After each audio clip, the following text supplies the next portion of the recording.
ही बातमी नीट लक्ष देऊन ऐका आणि पहा, कारण उद्या देशभरामध्ये मॉक ड्रिल केली जाणार आहे, युद्धाचा सायरन वाजणार आहे। मात्र हे खरं युद्ध नाहीये हे देखील लक्षात ठेवा।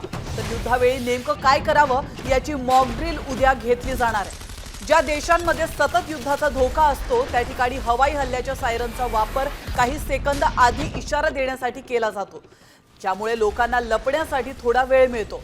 तर मोठ्या शहरांमध्ये जर तुम्ही गर्दीच्या ठिकाणी असाल तर एअर सायरन रेड अलर्ट ऐकताच तुम्ही ताबडतोब जवळच्या सुरक्षित ठिकाणी जाऊन लपू शकता। 7 मेला होणाऱ्या नागरी संरक्षणाशी संबंधित मॉक ड्रिलचं विशेष महत्त्व आहे। जर खरोखरच पाकिस्ताननं भारतातल्या काही महत्त्वाच्या शहरांवर अशा प्रकारचा एअर स्ट्राईक केला तर त्या एअर स्ट्राईक मधून कमीत कमी भारताचं नुकसान व्हावं, सामान्य जनतेनं स्वतःचं संरक्षण करावं, त्याचबरोबर त्या शहरातले महत्त्वाचे काही जे ॲसेट्स असतील, त्याचबरोबर मिलिटरीशी संबंधित काही महत्त्वाचे जे क्रिटिकल इन्फ्रास्ट्रक्चर असतील त्याला कन्सिलमेंट करण्यासाठी, कॅमोफ्लेज करण्यासाठी या अशा प्रकारच्या मॉक ड्रिल अत्यंत महत्त्वाची भूमिका अदा करणार आहेत। हल्ल्यावेळी स्वतःला कसं तुम्ही वाचवू शकता हे मॉक ड्रिल मध्ये तुम्हाला कळणार आहे। तर हवाई हल्ल्याच्या पार्श्वभूमीवर सायरन अलर्ट दिला जाणार आहे। आणीबाणीच्या परिस्थितीमध्ये क्रॅश ब्लॅकआउट होईल। शत्रूच्या हल्ल्यावेळी सर्व लाईट्स बंद ठेवण्याचा सराव असेल। तर महत्त्वाची ठिकाणं ओळखणार नाहीत अशा पद्धतीने आच्छादित करावं लागतं।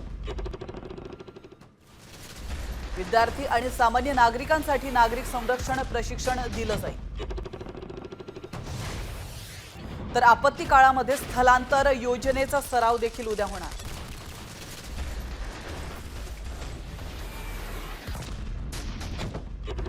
गृह मंत्रालयाने मॉक ड्रिलचे आदेश दिलेले आहेत, ज्याचा उद्देश आहे की ब्लॅकआउट करणं।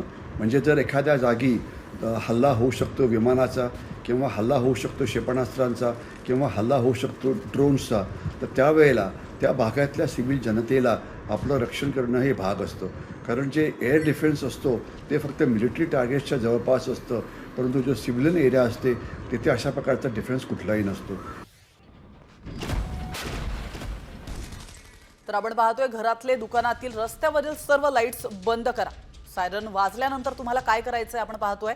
लाईट सुरू राहिल्यास शत्रूचे विमानांच्या नजरेस ते पडतं। लाईट बंद केल्यावर घरातून बाहेर पडत सुरक्षित ठिकाणी जमावं। इलेक्ट्रॉनिक डिव्हाइस तातडीनं बंद करावीत। ज्वलनशील गोष्टी सुरक्षित जागी ठेवा। तर कुणी जखमी झाल्यास सुरक्षित ठिकाणी त्यांना हलवा।